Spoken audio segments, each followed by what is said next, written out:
This training is for new to the School District of Waukesha middle school teachers or middle school teachers who would like to start the school year fresh, adding all new assignments to their gradebooks.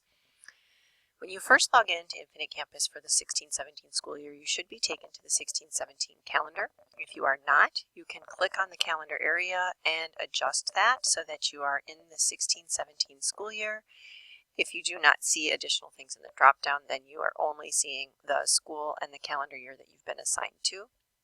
If you're a teacher who has been with the school district for more than 1 year, you should be able to browse to other school years and see your grade books from prior school years. If you're new, brand new, then you would only see 16-17 and the school that you're assigned to. The first thing you'll want to do when you get into your grade book is make sure that your account settings and your preferences are set up in a manner in which you would like to control your overall gradebook view. In this instance, I have certain boxes checked. I have it set to show me active students only, and what this does is it hides students who drop from your class from your gradebook. So you will not be giving them assignments if you have this checked. Should a student drop out of your class sometime during the school year, their grades will still be in your gradebook. You just won't be able to actively view them. It just hides them from your view. You can have it show you student picture in places like taking of attendance or on your class rosters. And you can also say you want to use your seating chart for attendance. If you have a seating chart in your classroom, you can print that out. If you also have show student picture associated with your seating chart, you can print it out with the student's picture on that, and that's something that you could provide to a substitute teacher if necessary. Once you've saved your preferences, you can go up to the gradebook area. And what we're going to review now are your gradebook settings. The gradebook settings for all instructors of courses in the middle school catalog have been pushed down from the district. We have established some consistent categories that we pushed out to all the courses, and those are the formative category to be used for things like beginning of unit assessments and other formative assignments and assessments. It has an asterisk next to it and is marked to be excluded from proficiency calculations.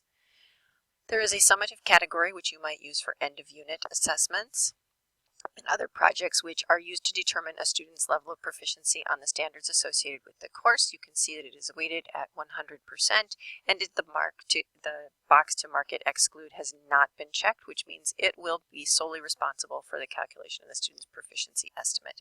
These are not locked down, so a teacher can adjust them at will. This is just the district suggested settings. Once you've checked that, is set up correctly, you can go to your grade calculation options and verify that these are set up in a manner that is consistent with the district setup. The first thing you'll notice is there's a coursework completion standard which generally falls at the end of every term in which you would give a student a grade. So if you are a teacher who is teaching courses that end every term, term 1, term 2, term 3, term 4, you'll see 4 coursework completion standards. In this case, the teacher is teaching only one course and gives a coursework completion grade at the end of the year. And here is where all of the curricular standards are grouped so that in your gradebook, when you call up the coursework completion standard, you'll be able to see the proficiency estimate that is displaying for each of these areas so that you can make a decision about the student's coursework completion grade. If you scroll further down and you see the curricular standards associated with your course, you'll notice that a proficiency estimate method power law has been set as the grade calculation option for your standards. Teachers can once again change this. This is just simply the recommended setting for your standards, though each standard in a particular course a teacher might find a different method more appropriate, and we will address the methods of calculation at another time, though you're welcome to discuss it with your teacher coaches in the building if you have questions about the power law. Standards that are not necessarily curricular standards but which are consistent for all courses in the middle schools have no calculation associated with them, and they are post-only grading tasks, so you just simply post a score at the end of the term for those areas for the students.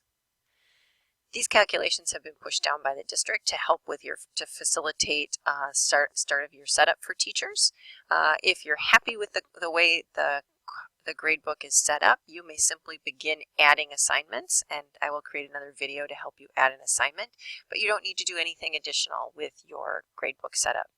If you find that you want to make changes to it, these settings are merely suggested settings from the district, and you can go ahead and adjust them as you will.